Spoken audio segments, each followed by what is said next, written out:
Yes, good news for Arsenal supporters because they're closing in on signing Martin Zubimendi from Real Sociedad. Now, he won't actually join until the summer, but he is a player who's got a €60 million release clause. That's about £51 million.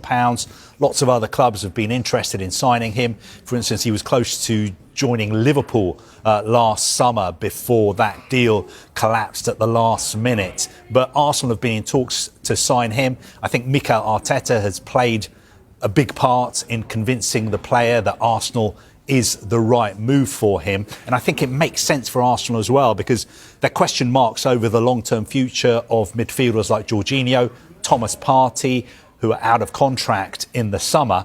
So it looks like Arsenal just doing a little bit of forward planning. I think it would have helped them if he was able to move this month, but it looks like Real Sociedad is saying, no, we want him to stay until the summer. But it looks like in the summer they will be getting Martin Zubimendi. All right, so let's dive into this transfer story that's been making waves. Yeah, it's a pretty interesting one. This whole Zubimendi thing. The Zubimendi to Arsenal, right? Right, from Real Sociedad.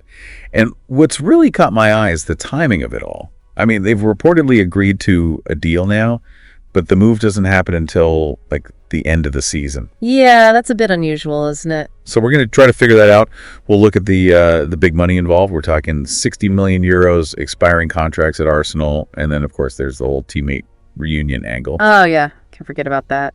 Lots to uncover. So let's get into it. That's good. So just to lay it all out, the reports say Arsenal shelling out a hefty sum, €60 million for Zubimendi, but he won't be joining the squad until this season wraps up. Right, and I think they actually tried to get him in January, didn't they? Yeah, they did. They apparently tried to bring him in during the January transfer window, but Real Sociedad, they weren't having it. They held firm. Interesting. Well, I mean, €60 million is a serious chunk of change. Right. Even for a club like Arsenal. So that really tells you something about how much they rate this player. Yeah. It's a real statement of intent. It seems like they're thinking long term. It's not just a depth signing. It's a...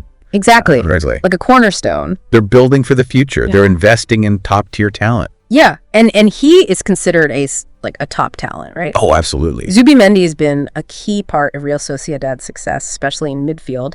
He's got this incredible defensive awareness. His distribution is top-notch, really. I mean, you watch him play and you just think, this guy's going places. Yeah, and he's already done some pretty impressive things, you know. He played a huge role in Spain's Euro 2024 victory. Yeah, remember that. Breaking up attacks, launching counterattacks. Yeah. With these pinpoint passes. Just a rock in that midfield. And, thinking about Arsenal's current midfield, you've got Jorginho, Thomas Partey. Their contracts are expiring soon. Maybe Arsenal's thinking ahead here. Yeah, that's a smart point. They could be losing two very important players, so it makes sense to start planning for replacements now. Yeah, they might need not just one, but multiple replacements. Exactly. And maybe they're not just looking for like replacements, you know? Right. Maybe they see this as an opportunity to evolve their midfield a bit. Right, make it even stronger. Exactly. To really dominate in that area of the pitch. And this move, it brings Zubimendi back together with his old teammate, Mikel Merino. Remember those two at Real Sociedad? Oh, man, they were a force together, weren't they? I mean, they had this incredible understanding on the pitch. Just amazing chemistry. It was like they could read each other's minds. Merino with his creativity, pushing forward, Zubimendi holding things down, dictating the tempo. So are we going to see that same magic at Arsenal? I mean, could this be what takes them to the next level? I mean, it's definitely an exciting prospect. Yeah. And you have to wonder, if it works out, could other teams start trying to replicate